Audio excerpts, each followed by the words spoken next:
Okay,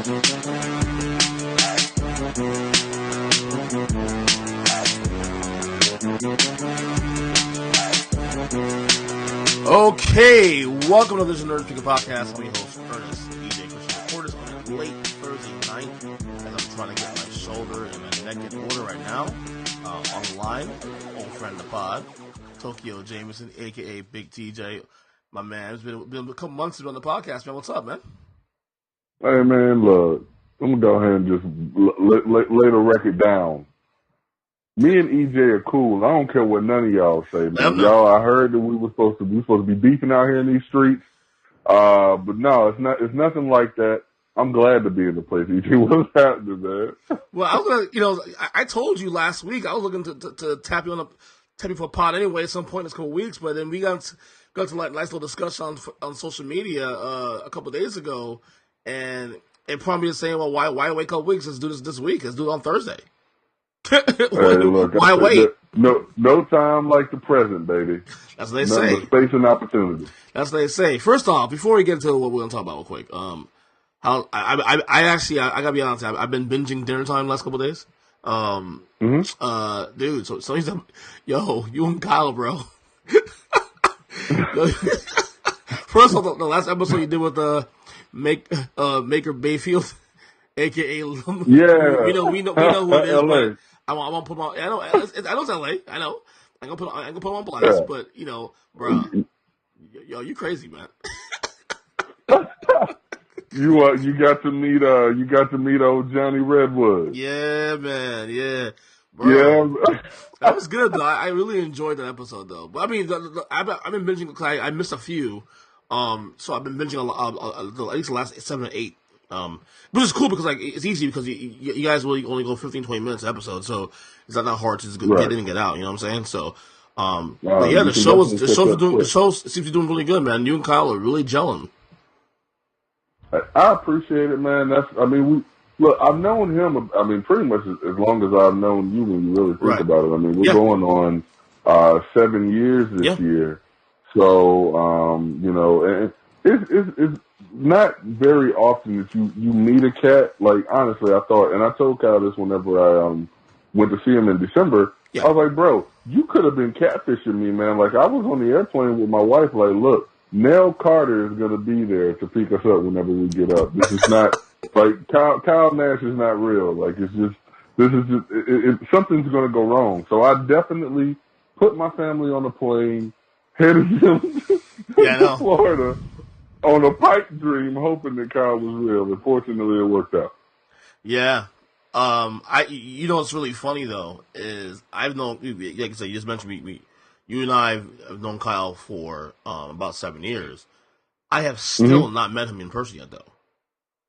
And him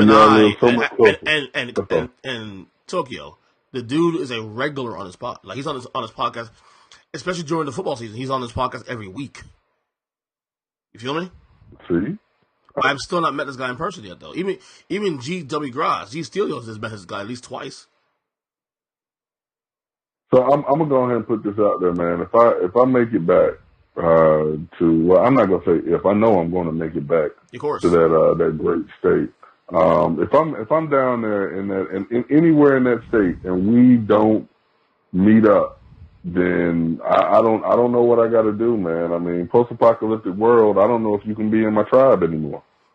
You know what's funny? I deserve that. I ain't gonna lie. Like it sounds kind of harsh to saying there, but in all honesty, I deserve that. You know what I'm saying? I mean, at least you can be cool enough to accept it. You know what I'm saying? I mean, it's kind of like my whole thing with the spoilers. You'll make it a priority, then what? It ain't my problem anymore. True. Seriously. It's not that I kind of haven't made an effort, but because I do go to Orlando every so often, go to Disney. But there are things that some things happen. Like I'll go to Disney during the week. He's working. I rarely go up there on weekends because we have Disney passes for the week. Right. So we're hardly ever up there on the weekends. So unless we pre-plan it like in advance to say, hey, listen, let's meet up this time.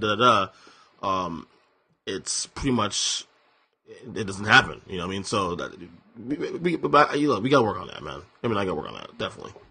I'm just saying, like, he put his life on hold for me and my family for 7 days. I know he would give you one. Oh yeah. I don't doubt it at all, and I know he's listening to this. Well, he will be listening. So hey, you fancy bitch. Well, he called me. I know you'll give him a day. Well, he called me. I'm calling him a fancy bitch, not you. I know. Well, he called me pretentious this week on social media. Oh snap! I don't know if you saw that thread though. He called me because this thing spread like this whole thing. Okay, so this was a topic on this podcast. I recorded one earlier today, which was already out. Okay, so I already have my description what I feel about it. Social media did polls on this. This started really on Tuesday, where I had shared either late Monday night, Tuesday morning. I shared a meme from one of the Game of Thrones accounts. It's an unofficial account, but it was a meme that had context apparently. But I didn't think people would read the context because it was I shared it in my stories. My wife, the morning we were going to see Avengers, which is when I texted you, when we went to see Avengers on Tuesday morning, on the way to the movie theater in the morning, she had told me, we actually got into an argument, as to, why do you spoil this stuff? Why do you spoil Game of Thrones? I'm like, I'm not spoiling anything, that kind of thing. But then they got into a situation where, okay, well, first off, what's a spoiler? And on a TV show, how much time should be allotted before I should be allowed to have conversation on social media about the TV show? And they got into a big thing to the point where, like, even when we got home from the movies that afternoon, we were still fired up. You should have been here, man. It was pretty fired up. So I said, fuck it. I'm gonna go make some polls on Facebook, Twitter, and Instagram. By the way, I'm winning those polls. My argument is winning those polls. She's claiming that I'm being political. In other words, I worded it a way where it'd be favorable to me. Whatever. Point is, I'm winning the polls. So I mean, for the record, I did vote, by the way, and I shared it too. I wanted as many people to vote on that as possible. Mm-hmm. So the argument here isn't necessarily about spoilers. It's about, okay, with Avengers, with the movies, Avengers, all that, or any movie in general, I get it. You should be allotted. I say you should be allotted at least a month. Even a month I think is enough time before I can start saying things. Maybe I don't know. Maybe I'm being gracious there or something. But Game of Thrones, a TV show, and by the way, you watched the show too, for the record, right? Oh yeah, man. There yeah, you man. go. I'm right there with you. Okay, so Game of Thrones is a weekly show, weekly conversation. Now you don't dabble in sports anymore. Right. And one of what I keep telling folks about Game of Thrones that this is the last event show we have, because the way we intake our media, the way we intake television these days, we don't have the same communal experience anymore that we did growing up as kids when we watched Cosby and Friends, whatever show it was that before social media blew up. We don't have that communal. We got to watch this show in the moment anymore. The only one right now I think we have other than Game of Thrones is The Walking Dead. I don't watch that, so whatever. But part of what makes Game of Thrones special, in my opinion, is not just the show itself, not just the action, not just the dialogue, but it's the in-between, the water cooler talk. Like, I treat Game of Thrones like the NFL, like college football, like football. Like, in between, not just the games are great, it's the water cooler talk in between weeks. Tokyo, am I wrong for that, man? Come on now. No, you're not wrong. One thing I can say, Game of Thrones took the power back whenever they made us wait 2 years between seasons. They did. I mean, look, they took the power back, and you point out, and you definitely brought a lot there, so I'm trying to move through it all. Yeah. This generation will never know the struggle that we had watching the Cosby Show, because if we watched it, you had to be there when it came on. If you got to use the restroom, you're not pausing anything. There was no pausing. So that was a struggle that we had as youngsters that this generation doesn't have, because everything is binge. Everything is Netflix, Hulu, dropping the whole season at one time. I want to watch it all at once. I don't want to have to wait. And by doing that, the whole concept of spoiling is taken out because you're binging it. You know, it's crazy how things have changed. But you made the point about, you know, Game of Thrones being that event, and you're absolutely right. The water cooler talk is phenomenal. The memes are great, of course. And you know, what is and isn't a spoiler. One thing I want to say, and I want to get your opinion on this one. I feel like, with regards to Endgame specific, Endgame, in my opinion, Marvel has tried to not be a mirror of society, but actually dictate society and saying to people, don't be assholes and spoil this for everyone who can't get in there, because look, we're creating an event that everybody wants to go to, and there's only so many seats. So don't be a douche and spoil it for those who can't get a ticket until Monday or Tuesday. Right. That's what, in my opinion, by the way, that was me. No, my wife saw opening night, but I couldn't see it until Tuesday because of babysitters and all that. But yeah. Now, Game of Thrones, though, Game of Thrones is different. Game of Thrones is different because it's on television. Game of Thrones is different because it's on television. It's got a whole completely demographic, whole completely different demographic that don't care. They aren't as invested as you or I have been in the whole Marvel MCU universe. You know, they're just going to church, coming home, and Game of Thrones is their thing.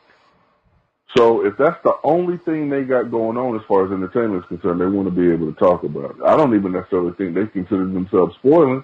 They're just putting the conversation out there because they want to talk to somebody about what they got going on in their lives.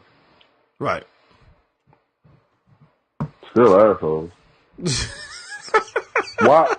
I mean, cause here's the thing, bro. Like, when it comes to spoiling, and look, I've seen Endgame twice. And now that you told me you saw it on Tuesday, I realized I saw Endgame twice before you saw it the first time. Oh wow! At no point in time did I spoil anything for you. Right. You know what I'm saying? And by the way, I did well the entire weekend. Like I go on social media like anybody else. I'm on there pretty often. You know, and I was able to avoid spoilers. Most folks were respectful to that. So I did well up until Tuesday, and then I saw the movie and I was good. I don't think that everybody is outraged about spoilers, because I don't think everybody is seeing the spoilers. I think one or two cats, and I was about to call them motherfuckers, I apologize. Yeah. I ended up saying it anyway. I'm a genius. But one or two cats are going to be upset because they see something, and then they're going to, you know, start a thread talking about spoiling, and then, you know, everybody's going to hop on board because that's what we do. And, you know, it's not as bad as everybody makes it out. But the thing about it is, we're all adults. EJ, if you posted the whole synopsis to the Endgame and the Long Night Game of Thrones, if you posted them all on Friday, and I hadn't seen anything, I still have a choice whether or not to read. Once I realize that you're trying to spoil something, I have a choice to continue to read. Right. So why are people getting so upset, man? Well, and that's the thing too. Like on a simple level, and I think this is when my wife and I parted ways on the argument. She's like, "Why do you feel the need to talk about it on social media? Why can't you talk about with your friends?" I'm like, "Well, I got many friends. Obviously, I watch the show or the movie. You know, I'm not gonna call every individual friend on my cell phone. That is not ideal. The whole reason social media exists in the first place is the convenience of it all. You know, and look, again, I'm not the asshole to spoil stuff. Look, if I was an asshole, you know what I'd be doing if I was an asshole? Live tweeting the damn show, live tweeting the movie on as I'm watching it. True. I don't do that. I do that in sports. That's about it. Well, and that's the thing. You don't hear people complain about spoilers when it comes to sports, but cats are actually live tweeting the games. Like, if you go on Twitter, now obviously with the playoffs, you follow the right if you follow the right thread, you don't even have to watch the game. That's true. You know, you follow the right thread, you can know everything that's going on in the Portland Trailblazers game, Golden State Warriors, doesn't matter. You can follow the right thread and you know what's going on, and no one complains about spoilers there. Whereas, I mean, if you think about it, EJ, if you're at work, you know, you're a Giants fan. So if you're at work on a Sunday, you don't get to see the game. Somebody's live tweeting it. If you have access to your social media, you could know the results of the game, but you planned on watching it when you got home. You know what I mean? Right. You got DVR. You got TiVo. You wanted to watch it, so you were going to, check. People, when it comes to sports, people don't trip. But when it comes to movies and television shows, people get up in arms. And I'm just, I don't know. Like I say, I didn't see anything this weekend. And maybe that's just because I wasn't looking for it. But even though I saw Endgame, I didn't see anybody spoil Endgame for anybody else. I heard about it. I just didn't see it. There was a story about somebody that got beaten up for it. I heard about it. I heard somebody got curb stomped out their car. I went, and what makes it so bad, I went into a gas station. And the gas station attendant was like, "So, did you see Endgame yet?" I was like, "Yeah." He's like, "So, did you spoil it for anybody?" I was like, "No, I'm not a piece of shit." And I said that in front of an old woman, and she started laughing.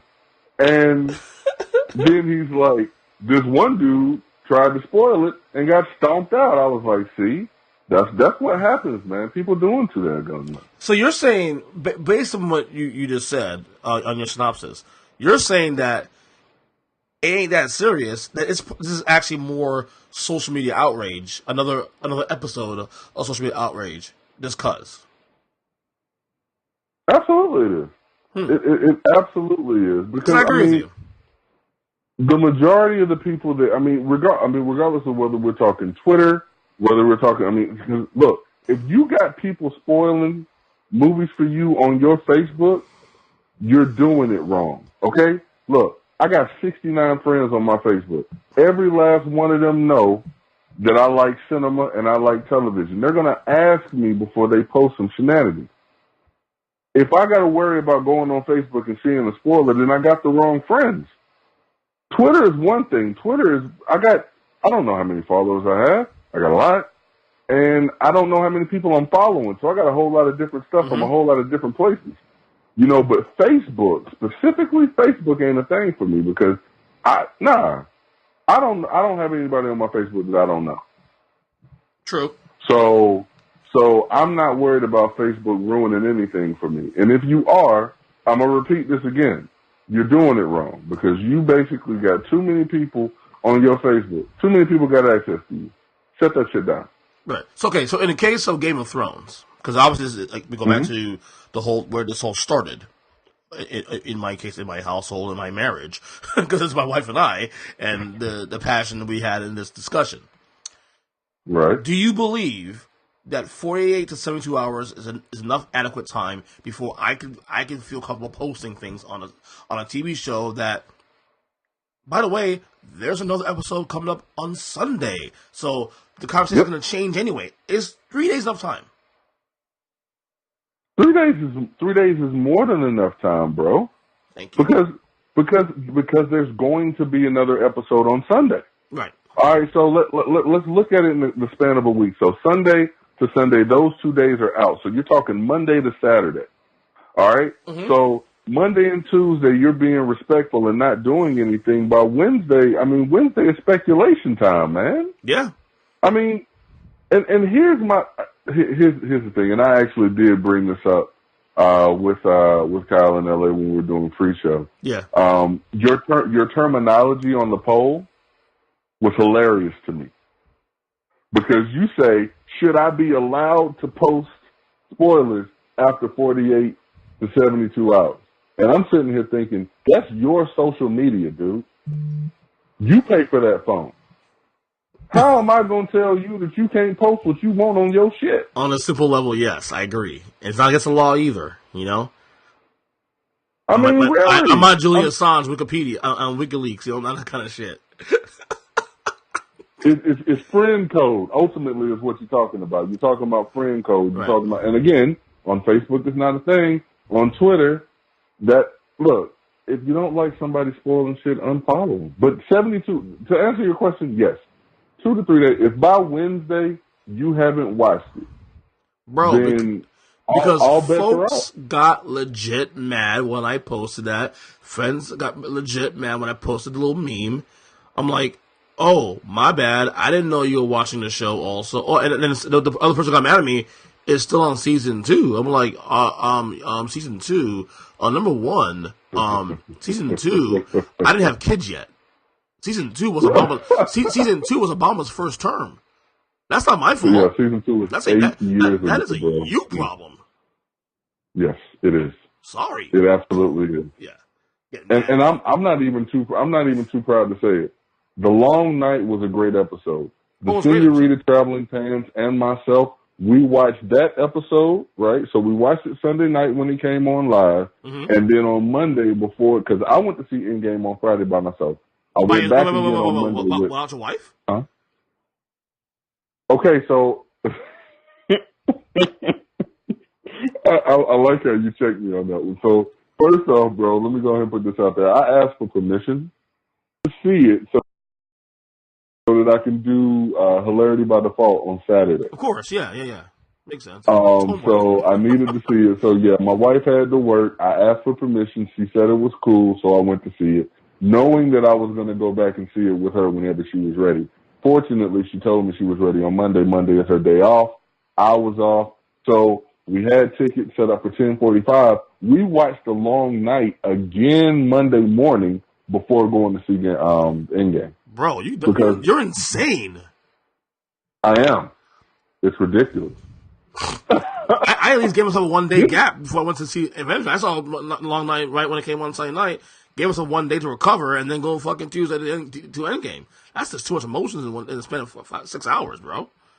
When I tell you, man, this is the life that I chose, bro. Like we all do things, and there are people out there that would tell me, "Oh, I can't watch Game of Thrones and Endgame in the same weekend because I have a life." No, that is your choice. Yeah, that is your choice. You have prioritized whatever the hell else you're doing over that. That's true. I agree. You know, when I'm not working, when it comes to work, bro, I'm all about my cash. So when I'm not working, my whole thing is chilling out with my family and the Senorita Traveling Pants, my wife. So if that means that me and her are posted up watching Danny and Aegon burning cats with dragons, then that's how we get there. You know, I need to embrace more of what you do, man. Like you have it correctly. You have your priorities straight. When money's about money, when you're out making your cash and trying to pay the bills, that you're doing your thing. But the minute you don't do that and you have time with the family, that's what you do. And fully invested, man. Fully invested. Yeah, you have to, man. Yeah, I mean, you don't have to, but it's. I would say it's something that if you love your family, you would try to invest because you don't get that time back, bro. You don't get that time back. You don't get that time back, and you are just like me. You have young kids, bro. And the thing about it is, when I'm sitting here looking at you and looking at your youngest, and then I'm going and seeing pictures. I don't know if you saw the video. I put it up on Facebook probably about a month ago at this point, but there's a picture of my 2-year-old son. Is my middle child, so he's the oldest twin. So he loves to read. When he was 2, he couldn't read it too. But he duplicated what he saw me and his mother doing, going through a book, turning pages. It was the cutest freaking thing. He doesn't look like that anymore. He might as well go ahead and have peach fuzz under his chin. He's the son of a giant. So he doesn't look like that anymore. You got to enjoy the time that you got. And even now with me, my twins are getting ready to be 7 in 2 weeks. I don't know where the time has gone, bro. And early on, when they were younger, all I did was work.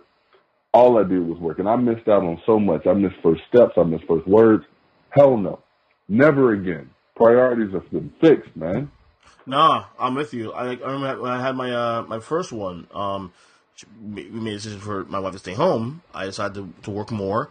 And the messed up part for me was that it wasn't even that work was an issue. It was that I was still putting the podcast and everything else ahead of my family at certain points of that process, and I can't do that, man. That's it. I'm looking at my kids now, 6 and 2 years old now. Like they're getting, I'm not getting that time back. I need to invest that much time as possible. So this is why I've kind of gone back to, I reshuffled the deck a little bit in recent months and recent years, just because of the fact that I feel like, I can have my cake and eat it too, but I gotta make sure I'm not taking away from the things that matter more than anything else. And yeah, I'm with you. And this is why this is why I understand why you gave up the sports stuff. I understand. I mean, among other things, obviously the political stuff attached to it obviously made it much easier to let go. But I would say that even this, to some degree, is why you probably gave up something to invest in your family more. No, you will be 100% correct. I mean, when you talk about hustling at a job and then still doing the pod, I was right there with you, and I burnt myself out. We've had several conversations, about the demise of Big TJ, because I honestly feel like the way that I was going, had I continued at the way that I was going, I think that I might have been able to accomplish something.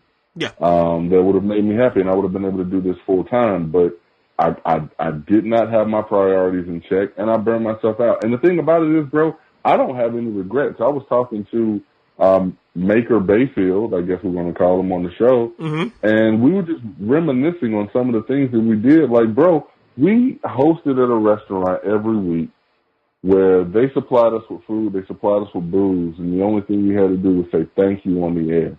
We hosted a show where we actually got tattoos live on the air. Like, we've had some phenomenal times, man. I've been blessed with some awesome things. I got to work with ESPN for 2 years because of BTW.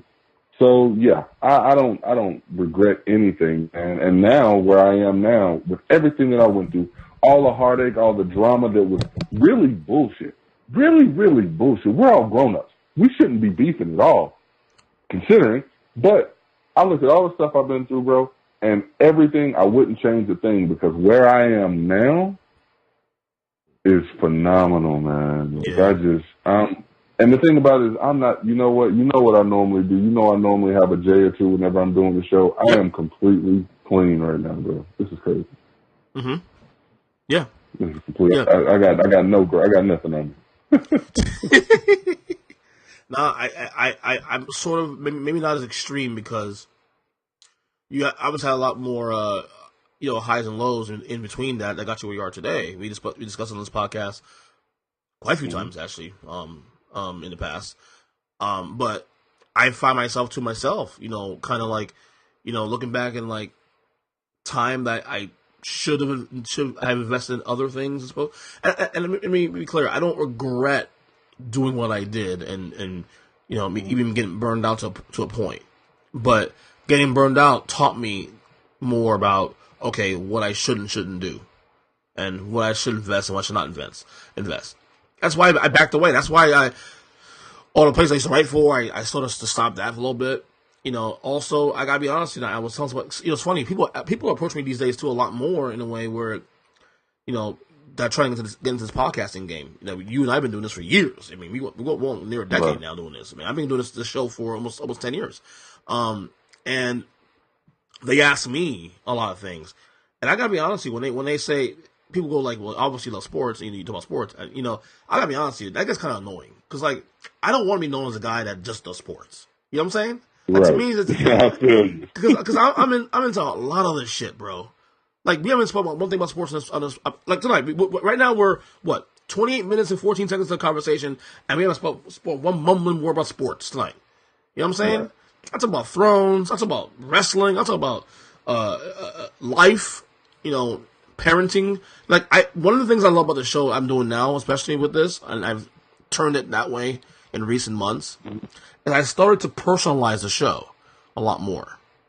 Like, the last episode is today, before we did this episode today, together. I went into talking about my birthday yesterday and all that, what happened with that.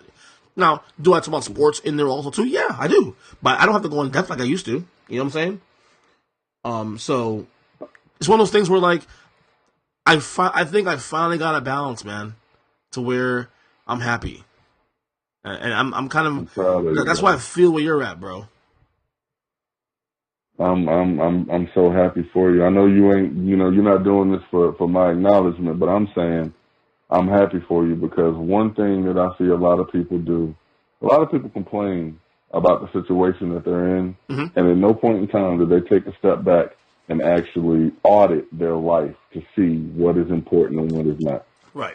What's the point in continuing to do the same shit if you're not happy with it? So you did an audit, and that's awesome. That is 100% awesome because you have a beautiful family, man. Thank you, man. And to the point that you made, bro, it's easy for people to pigeonhole. You know what I'm saying? Mm-hmm. It's like they need to be able to categorize you one way or another. So it's like you're a sports guy. No. If you know EJ like I know EJ, then you know this cat can sit there and have a knockdown, drag out conversation about almost anything under the sun. But y'all want to pigeonhole him and call him a sports guy, then y'all missing out. Yeah. I've started shedding that part of me, I think, a lot in the last couple months, especially. Which is good, you know? Like, that's why, I don't know, it's one of those things where, like, I think I finally got to a point now with this show. Now, don't get me wrong, I still talk my shit. Like, my other podcast, Unfiltered podcast, I do on Periscope, you saw I did last week. That's more in the moment. I want to talk sports. I'll talk sports on there, absolutely. But it's not one of those things where, like, I have to do that. Like, I talk about politics too on this show. You know, actually, I'm glad I brought it up because I don't know. Have you been following the Democratic races so far? I mean, it's really early, obviously. I don't know if you get into this shit pretty early, but oh no, it's so early, bro. It is so early. I will definitely I'll get into it in November because from November it'll be a year before we get a change. So yeah, I'll get into it in November because it'll start to clear out. Right now, everybody and their mom, hell, Jerry Christ is still a candidate. You know, So, we gotta clean it up a little bit. Jerry Christ still a candidate, man. Let's go, man. Shoot, 2020. 2020. Seriously, where was that birthed? Jerry Christ? Yeah, where was that? Where did that come from? It was honestly, bro, down in Florida, in the car with Kyle, and it was the baby before Christmas, or there's a saying, that has to do something with the baby Christmas. So I took it upon myself to say, okay, and when lightning hits, baby, when lightning hits, and you know who you're talking to. I don't think about what I say before I say it. I just say it, which is why I love listening to my podcast because it's like brand new. But to answer, I mean, honestly, I said Jesus Christ's brother. I was like, who would vote? Who wouldn't vote for Jesus Christ's brother? And I just gave him the name Jerry. Like it just became a thing in a car. We were just ripping. We were all just this in a Florida car ride. All this on the Florida car ride. So that night, whenever we get back to the house and we're like going in the studio to do some shows, I'm going through his kitchen, looking in his spice rack for different, random stuff. That's where Tombs, Spanish style paprika came from. I'm like looking for stuff to do commercials with. So, we had Jerry Christ, and then it just became a thing. Like if you look at Jerry Christ's profile, the background, like the header, not the picture, but the one up top that says JC 2020. That's Kyle's Christmas tree in the background. Oh wow! Like I created all that stuff right there in his living room, man. Like that all was birthed down there in Florida, bro. That's hysterical. And now Jerry's got over 100. He's got over 100 followers. That's funny. That's funny as shit. Oh my god. Yeah, that is hysterical. Awesome. At least I know now where the genesis of this thing is. At least I know now where it came from. You know what I mean? Right. Johnny Redwood is next. Yeah. Before I let you go, any binges going on recently? I mean, obviously you're a big, and you like. Look, I know I promised to do a bracketology on whatever we want to do, like or music or movies and shit. But we gonna do that soon at some point, definitely. Once I get the time to actually fucking sit and do it. But latest binges, like what shows are you watching now? 'Cause I know your ass is watching shit. Right now, I'm actually I'm in my breeze as we get ready to go into the summer. Empire's coming to an end. Star, their season is coming to an end. I've watched both those. Those are my ethnic shows. And all right. Pause right there. Pause right there. You're still watching Empire? Yeah. Okay. I'm a completionist, bro. No. I'm feeling that because I'm the same way. I'm way behind. I watched the first 2 seasons and I haven't watched since. Not because I don't like it. It's just I just haven't made the time to do it. Right. But okay. So you stuck around. Okay, good. What else are you watching now? So Empire and Star, those both come on Fox back to back on Wednesday nights. And so that is our ethnic hour, because what I'm realizing in our house, a lot of the stuff that we watch, a lot of some of the better television, some of the more well-written television, it's not that diverse. That's the way that I say it. Okay. So, like for example, Superstore. That's a show that we just got into 2 weeks ago. I didn't know that they've had 4 seasons up, and we've been sitting there smart. That is a funny show. That's on Hulu, right? That's on Hulu, right? Yeah, it's on Hulu. It's on Hulu. It comes on NBC. Okay. But yeah, it's on Hulu. They've got 4 seasons up, and it is a trip, man. They got someone. It's about a grocery store, but it's got that vanity of The Office to it, where you're just a whole bunch of one-liners here and there, man. But yeah, Superstore is pretty funny. And I'm trying to honestly, it's been movies. Have you seen on Hulu their Into the Dark series? No, I'm not. They drop a new horror movie basically once a month. So oh wow, when they first started, they started with Halloween. The first episode was called The Body. And I'll give you the premise. It's a guy, he's a hitman. He killed someone, and on Halloween, he's walking through the city with the body. It looks like a Halloween costume. Interesting. Absolutely genius. They had one for Thanksgiving, Christmas, New Year's, Valentine's Day. The one on Valentine's Day was a trip because they were stuck in an elevator. Mm-hmm. And then they just did one in April for April Fool's Day. And the name of that movie is I'm Just Fucking With You. It is, that series of Into the Dark is great, man. Okay. Interesting. Okay. So got that for you. And then if you don't know about Black Mirror, you're doing it wrong. Yeah, that's, again, we have a list. My wife and I, we have a list of shows we need to watch. Now, to her credit, she is much better than I am at this because she's dedicated. She's like you. She's a binger. Don't judge me here, but part of the reason why I haven't been able to binge all my shows in the last few months is I'm actually in the middle of a binge myself. But I'm actually watching every WWF Raw and pay-per-view from 1997 right now. Since 1997? No. Well, only that year. Not so much 97 through now. Okay. Year. I thought you said since 1997. Because this is actually for a larger project. I'm actually doing a big article on this and a podcast on this on the year. And I want to watch the entire thing in the order so I can at least get a better feel to it. Even though I know what goes on storyline wise and everything else, I didn't watch it. I didn't watch it intently back then. In that way, so I want to watch it like week to week to at least get an idea, so let's have a lot more information to present when I do a podcast on this summer.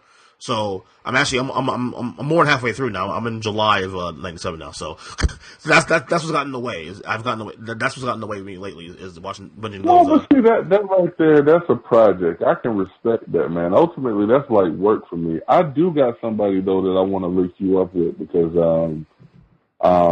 I've got a friend of mine who actually does a pod called Square Circle of the Mind or something like that. But it's all old school wrestling. Good. That's all I watch. I don't watch current anymore. I haven't watched current wrestling in 17 years. So I'm strictly old school. Hulkamania years and Attitude. Yep.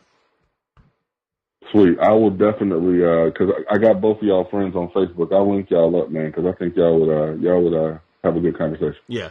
Do you watch Barry? Okay, so boom, you just went back to HBO. So I have not yet started Barry. I haven't started it yet. Is it? So I was about to ask you, is it worth it? I've heard good things. I love Bill Hader. Yeah, I love Bill Hader. I think his comedy is great, and him being a hitman is going to be something different. I like the premise.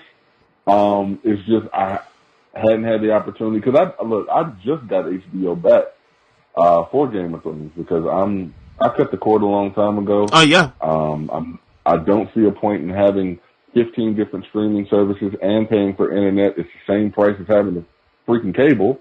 So I cut out a whole lot of stuff until it was necessary. So I just got HBO back. You know what's funny? I'm glad you said that. I feel like because I haven't.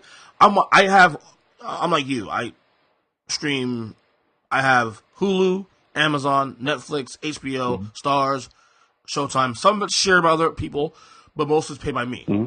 Now, I agree with you that most of these streaming services aren't worth having month to month. The only one I can defend is Netflix. Honestly. See, I want to co-sign with you, bro. I really do. They have more content that comes out on a monthly basis than anybody else does. Well, see, but I like Hulu because at least with Hulu I can watch stuff still in season. That's true. Netflix, Netflix, the one downside of it, I mean, granted, if it's a Netflix original, you know about when it's going to come out. We know Orange is the New Black is going to be out like in June or July. That's a regular. Mm-hmm. House of Cards always came out in February. Mm-hmm. So you can look forward to it. But, with Hulu, I can keep current and I don't have to worry about anything being spoiled. If I didn't have Hulu, then I wouldn't be up on Empire at all and I wouldn't know what's going on. And granted, I don't follow anybody that watches it, but still, I don't have to worry about spoilers when it comes to Hulu. Netflix, that's the one downside to it, is that you have to, if it's a show that's on, if it's a Netflix original, again, you can't spoil those because everybody sees it at the same time. But if it's something that's on TV, it creates a little bit of a bind. But no, we've got Hulu, Netflix, Amazon, and HBO. And so all those together is roughly $50 plus $60 worth of internet. I'm paying $110. Mm-hmm. I'm still saving money, but at one point in time when I had Spectrum, I was paying $175 for internet plus TV that we weren't watching enough of. It didn't make sense. Yeah, the real value, in my opinion, isn't in the real cost value isn't really in the saving money in terms of like the stream service. The real value is really in the control of what you want to watch. You have a choice. At least when you have cable, you have a choice. You get this bundle. You want this bundle, you pay extra. That's all. No, you're absolutely right, my friend. Absolutely right. I want to say this, bro, because I thought about what you said earlier. I did kind of be douchey about it and put you on blast on social media. What was that? What? What do you mean? Yeah, I didn't mean to call you out like that, It wasn't even really me calling you out. I didn't take it that way. I didn't take it that way, though. No. I loved it. That's why I wanted to do a podcast. I was like, oh, okay. Let's discuss this. I'm just saying, man. I'm glad that we were able to do this, man, because I enjoy talking with you, bro. Now we got to get back. We got to get you back on dinner time. Oh yeah. I already told Kyle. I think a couple days ago. You need to get my ass on in the next couple weeks. Seriously, it's time. Look, y'all wild out. Too easy. But hey, thank you for having me, man. Because I know if I don't do it right, because I know you got another one to get ready for. And look, me and you can talk all night, bro. Yes, sir. All night. But it was good though. We'll talk again soon anyway. We'll talk again soon anyway. My man. So do I get the plug now? Do I get to do my shameless? Yeah, go right ahead, brother. All right, so let me go ahead and stretch. If you want to follow Tokyo J, look no further than the gutter. I'm there usually every day. That's the new alias for Twitter. TOKEOJ. Same thing on Snapchat if you want to see how I'm living. You're still doing Snapchat, bro? I am. Yeah. Yeah. My kids love it. My kids love the filters. And I actually have roughly, and I'm not trying to make myself out to be anything. I got like 10 people that look to see what the fuck I'm doing every day. Okay. So that makes me feel like I'm doing something. Right. And it's growing. it's growing. I think my Snapchat score cracked 5,000. I think I might be all right. But yeah, so Married Conversations, those are up. We just got on iHeartRadio. More stuff from me and the Senorita Traveling Pants coming. Mm-hmm. Either I definitely want to send you the link for one of those, so to see if you and your wife can listen to it together and see what y'all think, man. Because it was a fluke that we did it, and I actually thank my wife for doing it. She just turned her phone on record while we were watching TV. Okay. And that's all it is, bro. It wasn't orchestrated. As a matter of fact, she even calls me out on the first episode for putting my quote-unquote radio voice on. Mm-hmm. Because, again, all she did was press record, and then we were watching TV, and then magic happened, man. So I'm going to send you that first episode in a text here after. Please do. I've got to hear this, man. Please do immediately. Awesome, man. Well, hey, God bless you, man. Oh, one more time. Shout out to Kyle. Dinner time. Hilarity by Default. Go to YouTube. Hilarity by Default. Like and subscribe, man. We're doing big things. I'm getting seen out in these streets. People recognizing me, man. I'm a sexy bitch. That's awesome. That's awesome. Tokyo, keep the great work, man. We'll talk very soon in the pod. You know that. Absolutely, my friend. God bless. All right, take it, buddy.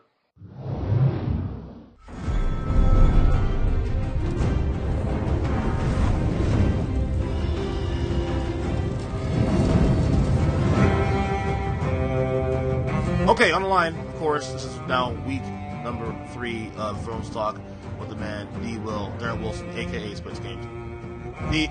Darrel, I mean, dude, this episode was insane. It was intense as hell, dude. It was. It was like, from the beginning, like, my heart was pounding. My heart was beating, ready to jump on my chest, just at the beginning. Yeah. Like, the house was quiet, the kid was quiet, baby wasn't screaming. But like my heart was like, doom, doom, doom, doom, doom, doom. Just like the suspense at the beginning was insane. I love how they spaced it out too. Like there was literally no dialogue at all for at least a good 10 to 15 minutes before I believe Ed said a word or something. Either Ed or Sam, one of the two. But like obviously the big complaint of the first 15 minutes was 20 minutes was how dark it was. You couldn't see shit. Right. I mean, you couldn't see shit the whole episode. Yeah. Period. I've read that many places. First, I thought it was my TV, and I was like, nah, man. Like that's how they're making this. Like because it's a long night. So if you're having a battle, like there aren't like street lights out there. You know what I'm saying? Mm-hmm. So there aren't tiki torches everywhere where you can see shit. Like it's dark. Exactly. And I think they did a good job of capturing that, especially like before the fires was lit on the inside and fires were lit in the trenches. It was extremely dark. Even in the crypts. The crypt was dark as well, too. Even though they had lights everywhere in the crypt, like, it was dark. I like that they did that. It was dark everywhere except for in the Godswood tree.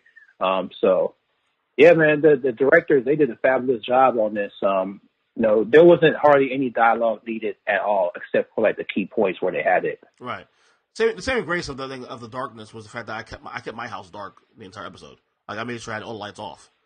So that helped me a little bit. You had to. You have to. You know? So we're going to do something a little different in this episode today. Rather than go through the episode in order, chronological order, we're going to pluck out a character. Because, honestly, there really isn't much to talk about in terms of the overall thing. There is characters that have their moments that impact the episode in a big way. So a lot of surprises, too, that happen in the episode. Which character want to start with first, and we can unpack that character and what they did and accomplished and whatnot. We lost some too. Right. We lost 6 characters in this episode. That's it, just 6. Well, 6 main characters. Characters. We'll keep count. Okay. We talk about it. All right. Let's start off with the most useless characters in this entire episode. The characters that's most useless in this episode. Once upon a time were the most feared warriors in this whole entire shit, which is the Dothrakis.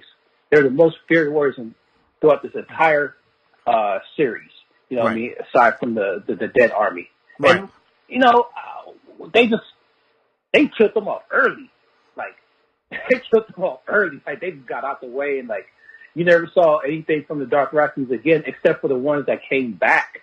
And how many of those? Not much, because not much. It's probably about 2 or 3 that we know of. But a lot of the horses came back, but it was like you said, it was so dark that you couldn't really see who it was that came back at all.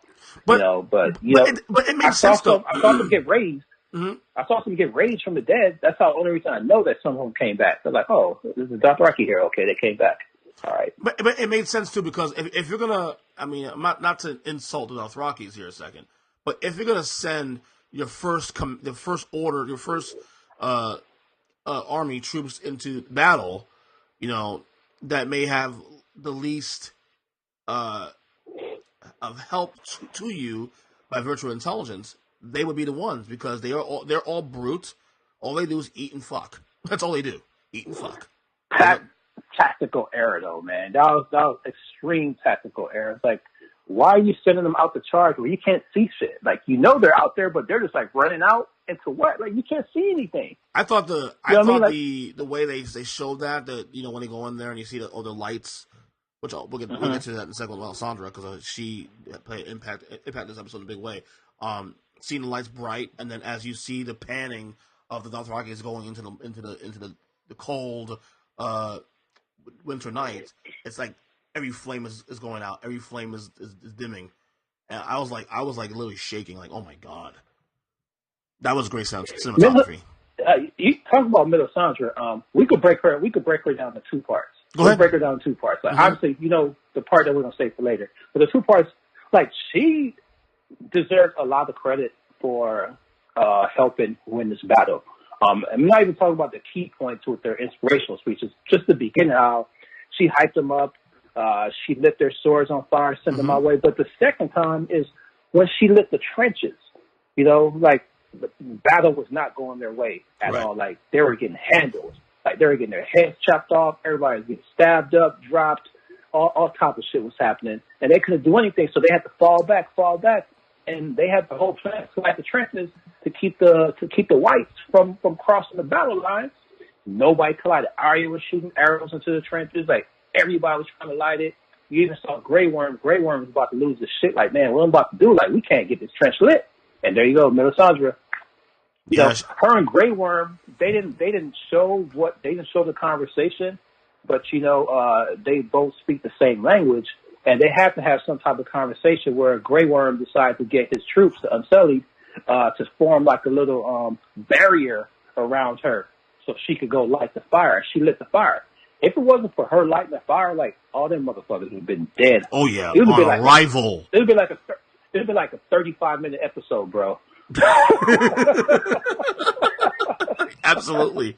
What'd you make of Melisandre and Davos meeting, that quick little in and out meeting? Obviously Davos has some really bad feelings towards her for what she did in previous seasons. Obviously, that was chilling also too.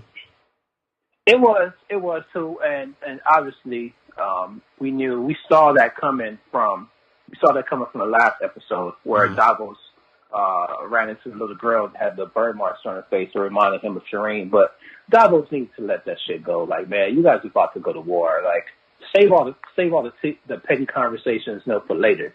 You know what I mean? Like, what are you gonna tell her? You know what I mean? Like, oh, I'm about to kill you, bitch. No, she doesn't take care of that herself. Trust me. Exactly. She's another character that redeemed herself. It's funny. That's actually a very underrated theme going on in the show that you're seeing in this season. People redeeming themselves. Melisandre redeemable characters. Yeah. Our next guy here, Theon the Pussy. I have to remove Pussy now from it. Before Theon the Pussy, there's one more scene with Melisandre. So right there when she was talking to Davos, her and Arya exchanged looks. Arya was like, wow, like, what's she doing here? Like, I can't remember her. The last time I saw her, she took my man away from me. Right. Like, what's she doing here? So, which foreshadowing later in the episode. Yeah. So Theon the Pussy, go ahead, talk about him. No, Theon, obviously, protecting Bran at the tree, and he did it. He kept his promise, and obviously he dies at the end scene with the Night King. I mean, the guy just fucking charged the Night King. Well, I don't know what he was trying to accomplish in one. You're like, what are you doing? Like, first off, but I think he knew that was going to be his fate, because no way the hell you're going to beat Night King and his army by yourself, But I must say he grew some balls there. Brand, I think Brand sent them. You think so? I don't think Brand warged them into it, but Brand saw what was about to happen, and he knew that he needed to stall. He needed to stall some time, and he needed to delay. So, like, Theon just couldn't stand there and be a punk. He had to send Theon and say, hey, thank you, man. You're a good man, so go ahead and die for me right now, pretty much. And he did. Hey, and you know what, though, man? How many damn Ironborn people are right there protecting Bran? Because when he ran out of arrows, it seemed like he was by himself, or was he not by himself? Because he fought off them whites for a long time with no arrow. Like whatever little spear or staff that he picked up from the ground, and he started whooping ass off them. That was pretty amazing, man. Like, how come he had these balls like way earlier in the series? You know what I mean? Yeah. But is he fully redeemed? Is he fully redeemed in your book? I'm gonna watch the show again at some point and be pissed. I'm gonna say yes, and then I'm gonna watch the show again in another 2 months, and I'm like, "Fuck you, Theon." No, he has to be at some point. I guess he has to. If I'm giving Jaime Lannister a lot of credit for being, coming to the other side to help win, then I gotta give Theon at least that. I feel like at some point everybody has this conversation with Bran and say like, "Hey man, like I did you wrong. I'm sorry." Like the exact same thing that Jaime Lannister did in the previous episode at pretty much the exact same spot. You know what I mean? The exact same spot. Bran sitting there, and Jaime walked up to him saying, "Hey man, I'm sorry for what I did to you." And Bran's like, "Hey dude, just shut up. Like everything happened for a reason." He had the exact same conversation with Theon. Theon's like, "Hey man, I'm sorry for what I did to you." Brian's like, "Hey, man, everything happens for a reason." How many more times are you going to say that? It makes you wonder, though. Is my theory is my theory still alive? Maybe is he the Night King, or is he at least somewhere connected to that? I don't know. It'll be strange. It'll be strange if he was. I don't see how they could pull off that twist, because once if it was really the Night King, then and who got killed? You know what I mean? So like once the Night King dies and all the Walkers die, like all the whites and everybody dies. So like I don't know how they could pull that off, but I'm not a super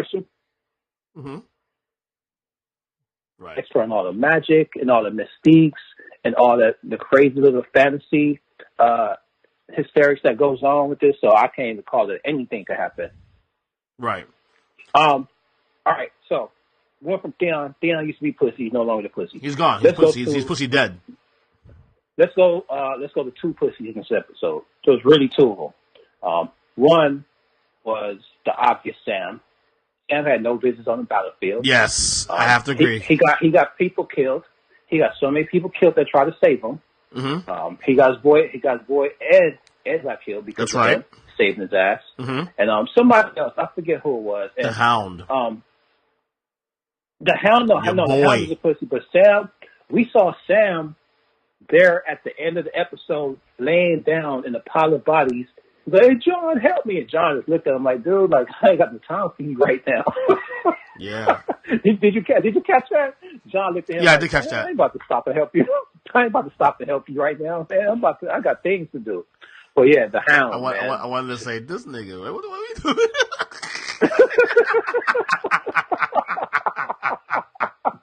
Just saying, dude. That's pretty much how you looked at him, like, dude, like, nigga, you had no business being out here anyway, man. I ain't about to risk my life messing with you. I got things to do. Now, you expressed some disappointment in the Hound that night, because I texted you after the episode was over, and because you're a big fan of the Hound, so that hit you in the gut a little bit. Yeah, man. The Hound, it happened again. Him and this whole "I'm afraid of fire" bullshit. You know what I mean? Like I thought he was over that already.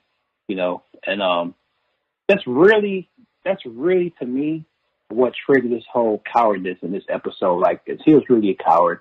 To me, it had nothing to do with him being afraid of not being able to defeat the enemy and whatnot. Like that was his cover up. That was his cover up for whimpering like that. Because as soon as the trench was lit, he stood there and looked at it like, oh my god, like all this damn fire around me. That's pretty much how he was looking. Mm-hmm. Like it paralyzed him. It paralyzed him, and he couldn't do anything else. The only thing that really gave him his heart back was seeing that Arya needed help, and he went to go help Arya. But like for the majority of this battle, the Hound was he was absent. He was just like, he was posted up, not doing a damn thing except for hiding. Surprised he didn't get killed. You know what I mean? Hiding behind a wall like that. So yeah, the two Punanis in this episode, Samuel Tarly and Clegane. Yeah, Clegane, that's right. I'll be honest with you. I agree with you. Although I don't want to be too tough on the Hound to some degree. I think that moment or those moments did humanize him a little bit, because he's always been this tough, rugged guy, doesn't take any shit, nothing can fuck with him, whatever, that kind of thing. And I think the only reason why I'm okay in the moment with what happened is that the Hound's reaction kind of gave you an idea of just how tough this battle was going to be, just how dire the situation is. That if the Hound is overwhelmed, that's saying a lot. That's all. And you know, the one thing that I give him a pass for that was it shows like a real human side to him. Right. And all the wars, like he's done the same thing. All the wars, like he's this big tough guy when shit hits him. Like, you know what? I don't have anything to gain by being out here and putting my life on the line. You know what I mean? He did that in the Battle of Blackwater. He was like, man, I'm out of here. I'm about to forget this king. I'm about to bounce, strap, skate. And he was about to do the same thing here. He did the same thing. Like, once he got that room, and our girl left, he stayed in the room. Like, he just looked at her leave. You know what I mean? Like, she wasn't missing. He just stood there like he was shook. You know what I mean? We didn't see him again till everything was over. So, you know, he's all about self-preservation. It's like, I'm not about to die. I have nothing to gain here. So let me go away, and all you can die, and I'm going to live to fight the next day. That's what the Hound was. That's what the Hound did. Mm-hmm.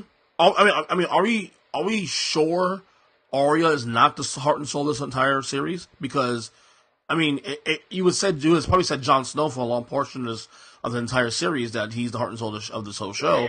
But Arya, everything is pretty much based off Arya. Like, the Hound gets back on track because of Arya. He sees Arya in trouble, and he feels the need to help her out. You know what I'm saying? Arya, of course, does the big deed in this whole episode. Like, it feels like Arya is the heart and soul, at least right now, of this entire series. She's always been my favorite, but she's just cold-blooded. Like, from the very, very beginning, she's always had the most heart out of everybody. Mm-hmm. From the jump. Day one, like, her thing, she moved by the beat of her own drum back in King's Landing. She didn't give two shits about if Joffrey was a prince or not. She wanted to whoop Joffrey's ass in the beginning. From hiding behind Tywin Lannister and Harrenhal and having all those people killed there, going across the river with the faceless people. She chose not to kill somebody. Then she started killing other people that she wanted to. And she came back, killed the Freys. Then she killed Littlefinger, and she's just doing a whole bunch of killing. Are we talking about Arya now? No. I felt compelled to bring him real quick because of what happened, with the Hound. We can share for last, of course, but I mean, the Hound was attached to that. Okay, what other character you want to touch on? Wait. So, she's a cold killer, and what I like about her the most in this episode is give her away from the White State her own major fighting scene. When everybody jumped the ball, right? When the Whites came through, they were like, man the wall, and we didn't see Arya for a long time. Mm-hmm. The next thing you know, we see her with her magical weapon. She's whooped. So, next person. What do you got? Daenerys and Jon. Daenerys and Jon? Yeah, you're gonna go there, and the dragons too, for that matter, because they were obviously Daenerys and Jon and dragons. That was pretty interesting, man. I liked how they featured them in the battle. I like how they featured the whole Flight of the Dragons and the Fighting Dragons. Right. I enjoyed the filming of that. It was pretty clear. It just shows you how foggy and cloudy everything was when Daenerys and Jon pretty much like ran into each other from opposite directions in that whole big ass sky. Like they was like going to each other, bumped into each other, and almost both fell off the dragons and died. But I like how the dragons support each other. Daenerys almost got her ass burnt by the Night King dragon. Correct. And Jon came and helped her. Then Daenerys came and knocked the Night King down when Jon was about to get stabbed by the javelin in the Night King.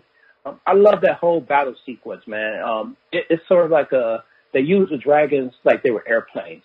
You know what I mean? Like in an army movie when you got the jets fighting behind each other and like they're going through like a dogfight and they're zeroing in on the target and they're shooting the bullets and they're shooting missiles and they keep missing and missing and the buddy come out from out of nowhere and just like fires off a shot and clips the wing. Like that's pretty much what the episode was. And the Night King getting ejected out of his plane and shit like that. Like that's pretty much how they did that. And I thought that was cool, man. And pretty much these two characters took a step back.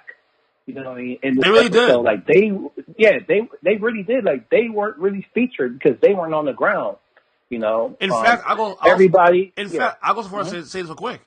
I think they were the most other than maybe Daenerys and Jorah, which we'll get to in a second. I think their scenes were the most uninteresting. Yeah, definitely. They were part of the scene because the dragons had to be involved somehow. Right.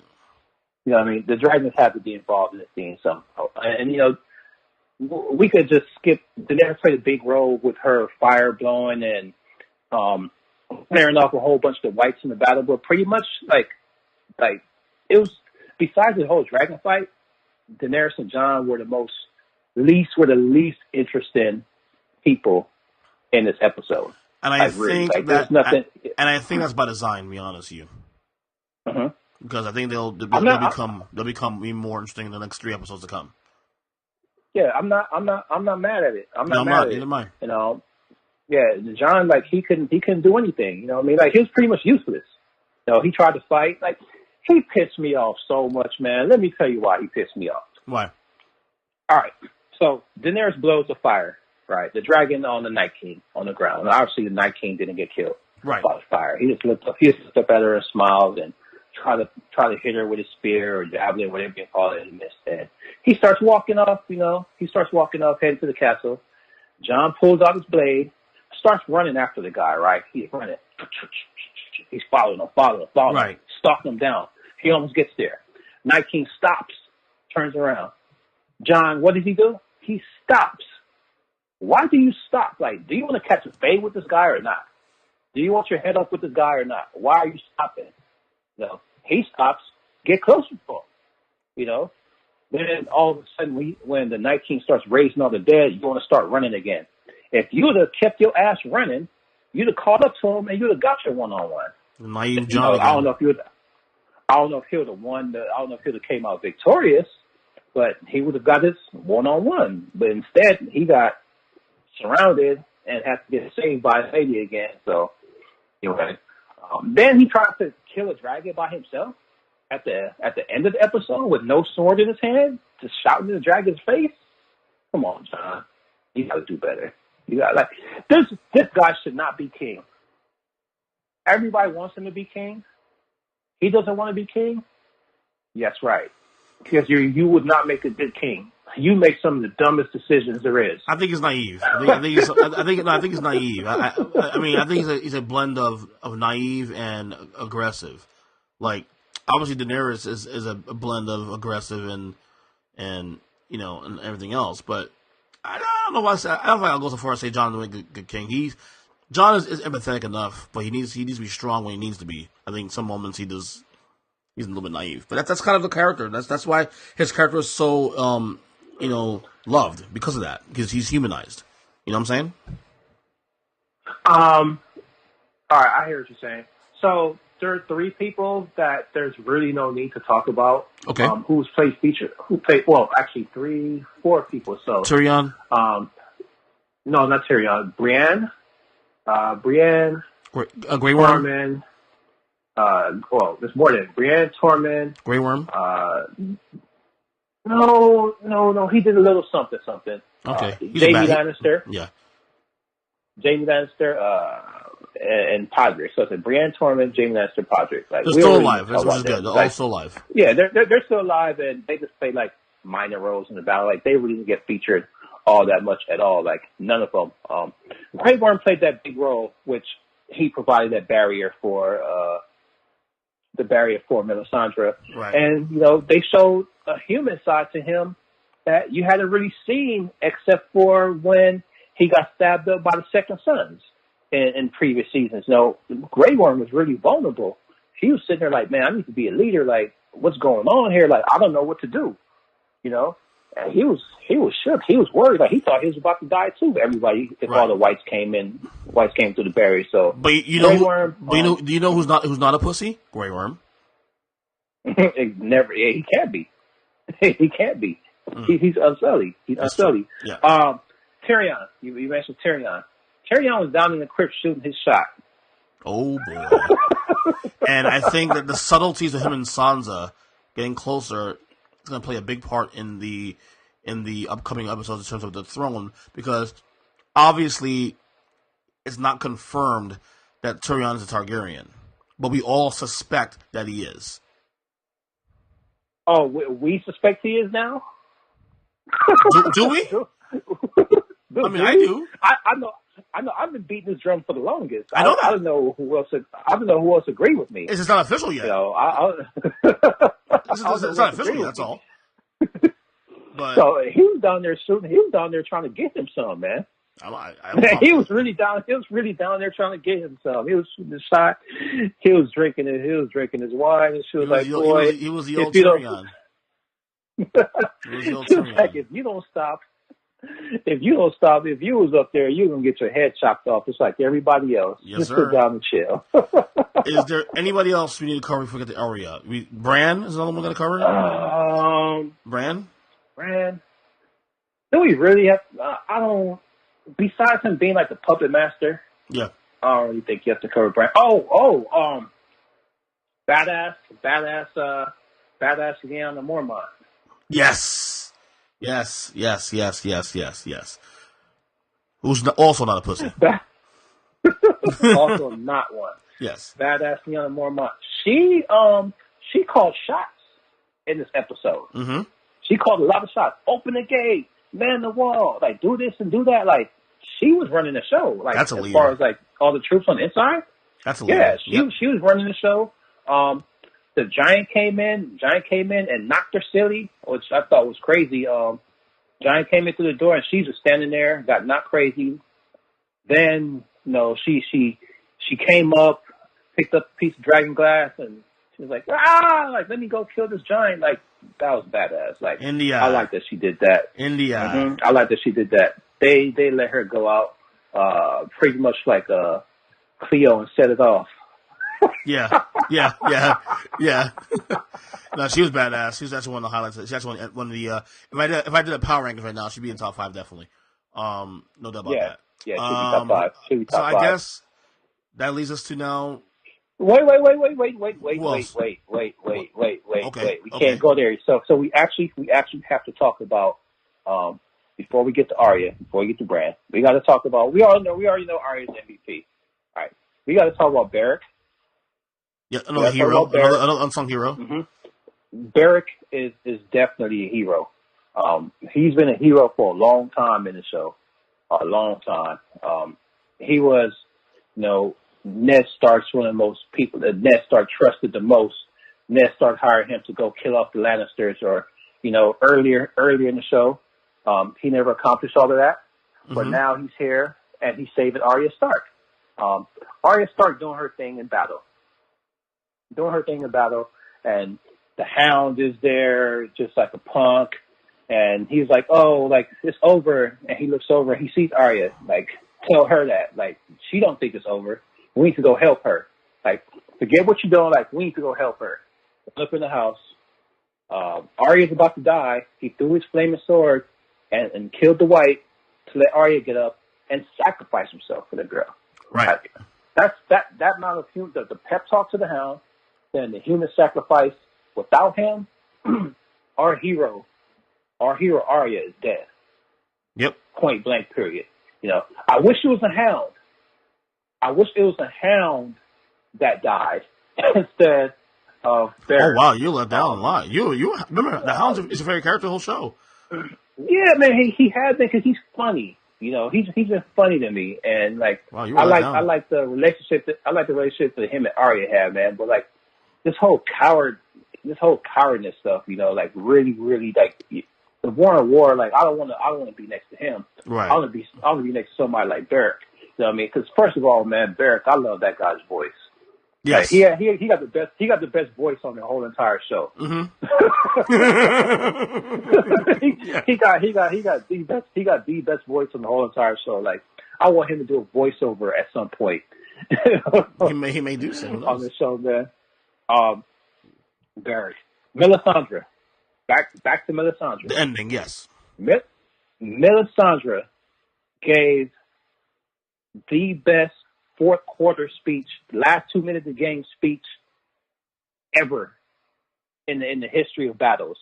She brought it back. Arya said, I remember you. Yeah, you remember me. You said I'll close many eyes forever. You were right. She's like, yeah, I was right. Brown eyes. Yep. Green eyes. Yep. Blue eyes. She's like, right. She looked at her like, blue eyes. Then she gave her that little smile. Mm-hmm. What do you say to the god of death? Not today. So Melisandre pretty much, her magic, she could see the future and she could see things in the past. Like we all knew that this whole entire time, but we weren't quite sure.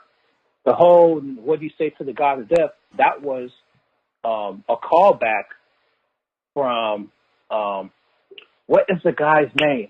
I can't remember his name. See, everybody listens to this podcast.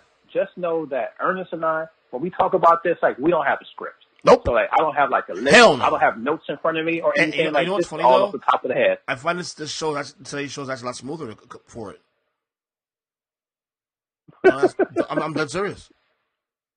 We're just plugging characters and going and unpacking their situation and what we think about the situation going forward. The guy that taught Arya how to fight. What was his name? The faceless. No. The guy at King's Landing. See, I sound like an idiot right now. I usually know all these people's names. This is the tip of my tongue. Anyway, when Arya started making the list, the guy with the wooden sword, man, that taught her how to fight with the swords. Anyway, he's the one that told her, what do you say to the god of death? And she says, not today. Like, that's where that scene comes from. Anyway, so when she said that, you know what? Not today. Like, let me go kill this dude. That's pretty much, she told Arya, I know the future. I said all these things will happen. You believe me. You saw that it happened. Okay, was it Serial Pharrell? Serial Pharrell, yeah. You just Googled it, didn't you? Yeah. Google's my friend. Yes, sir. Yes, sir. Him. Script. So basically, she said, yeah. Blue eyes. Go kill Blue eyes. That's not King. Let's go do it. That's what happened. Which leads to Arya now.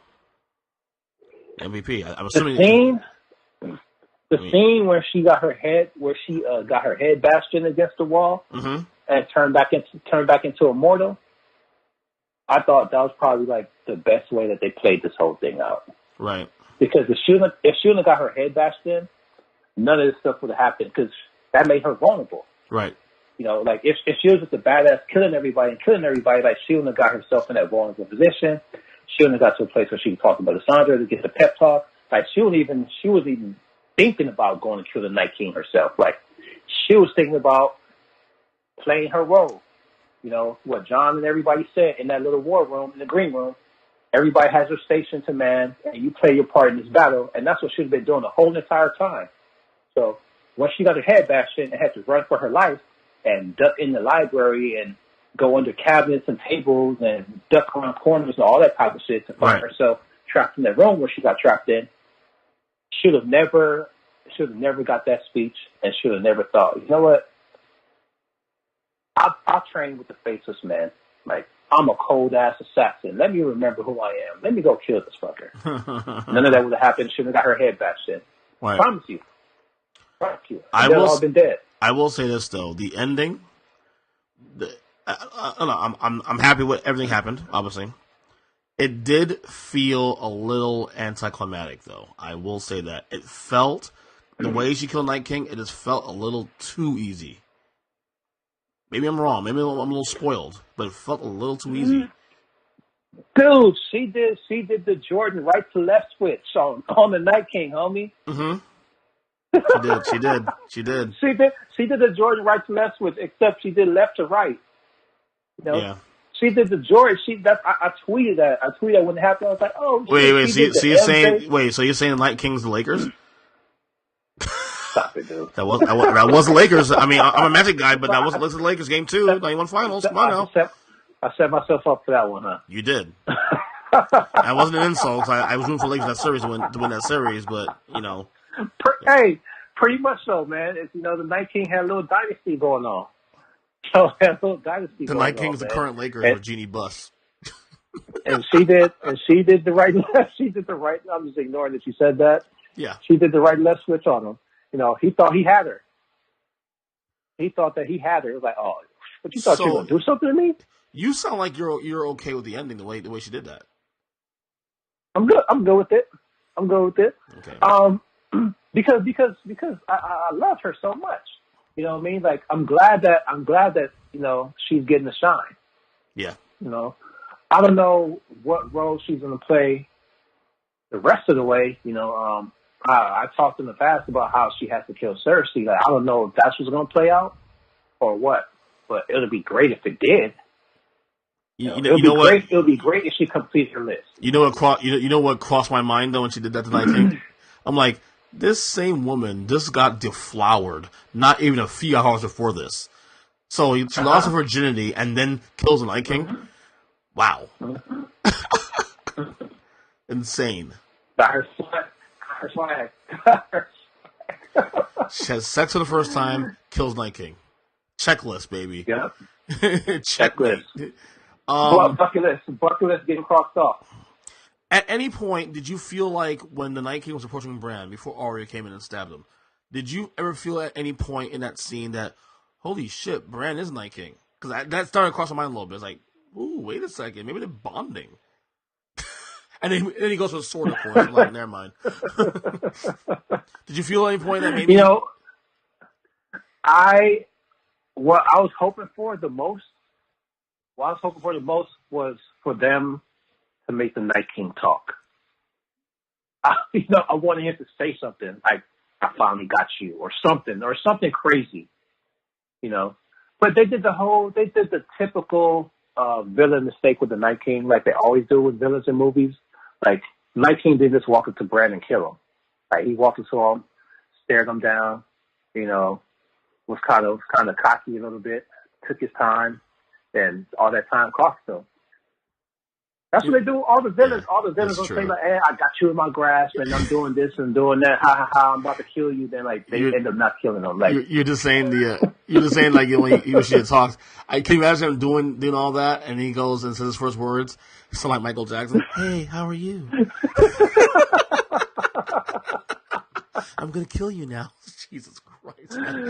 No, but seriously, no. I will say, I will admit, I thought that. At some points that scene that, oh crap, Bran is Night King. Then he goes to the sword like, never mind.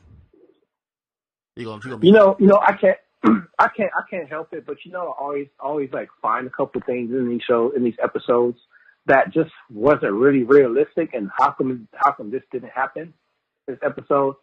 So here's my one thing in this entire. I mean, there's more, but I'm highlighting this one thing that didn't happen. That should have happened. So Mormont killed the giant, right? Right. She killed the giant, stabbed the giant in the eye. Boom, bam. All right. the Night King raises all the dead. How come the giant didn't raise up? Ooh. Crickets. you know, that's the one thing. That's the one thing that killed me in this. After like the third time I watched it. I was like, okay. Wait, you watched 3 times already?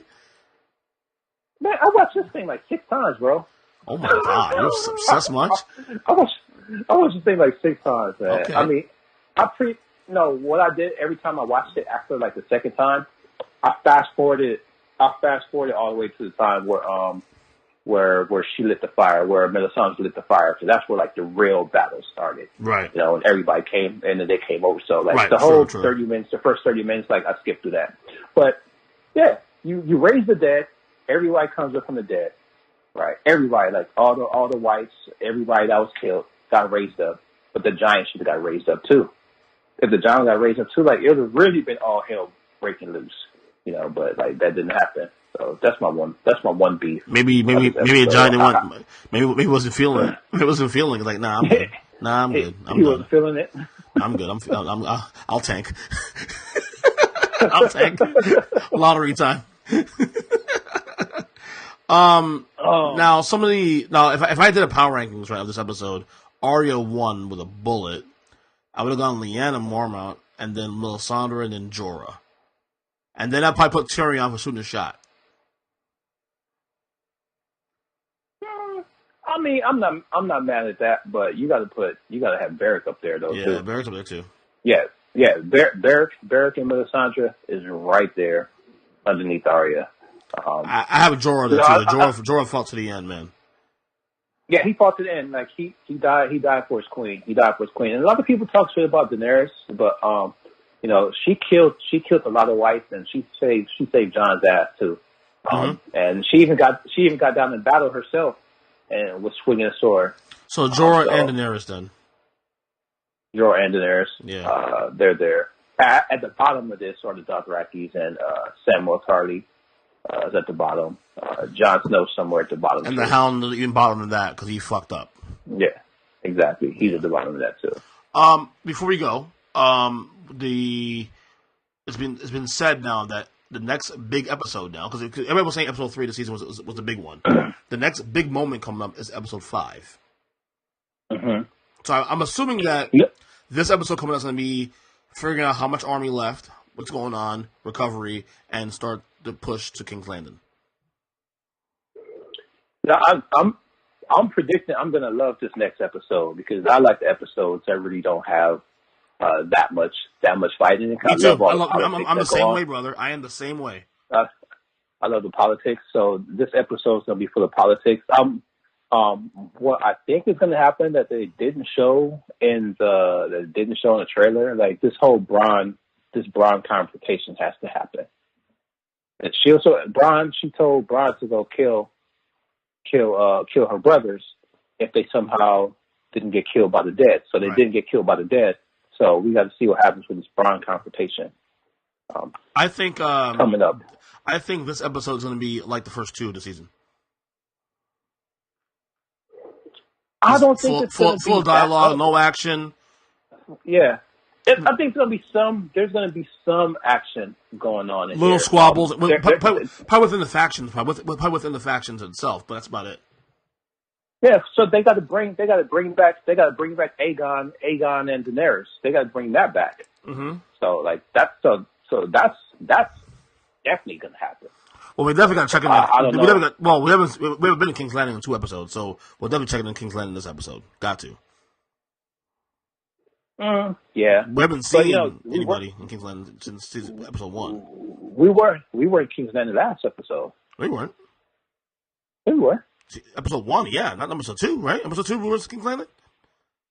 That's where Bronn got the crossbows. Bronn and the hookers. Okay. Well, we didn't see Cersei though.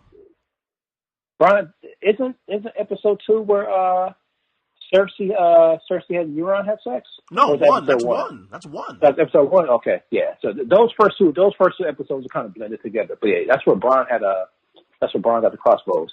Yeah. There's no doubt we'll be checking in with Cersei and company in King's Landing, see what's going on there. Anyway, I like the way they did this one today. Just plug out characters and just digest and unpack.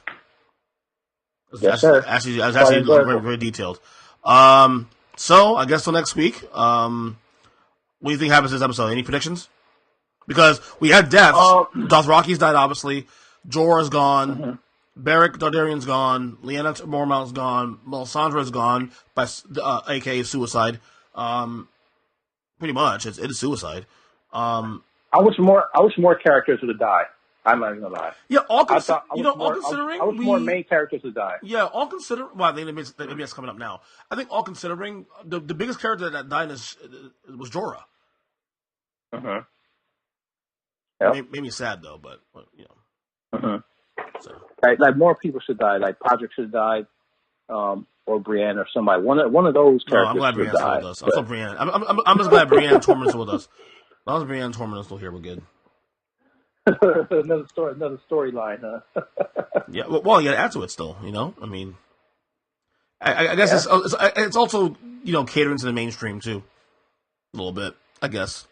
Yeah. Because of light characters, and you don't want to kill them off. You got to kill off somebody. So Jorah is the only light character left you can kill off that may be deemed satisfactory. I guess. I don't know. That's in my opinion. I guess. So, alrighty. Well, we'll check it next week. And we'll digest episode 4. This season's coming to an end very quickly, man. This series, stuff, man. So we'll talk soon, okay, buddy? Yes, sir. All right, buddy. Be good. Bye. Later, man.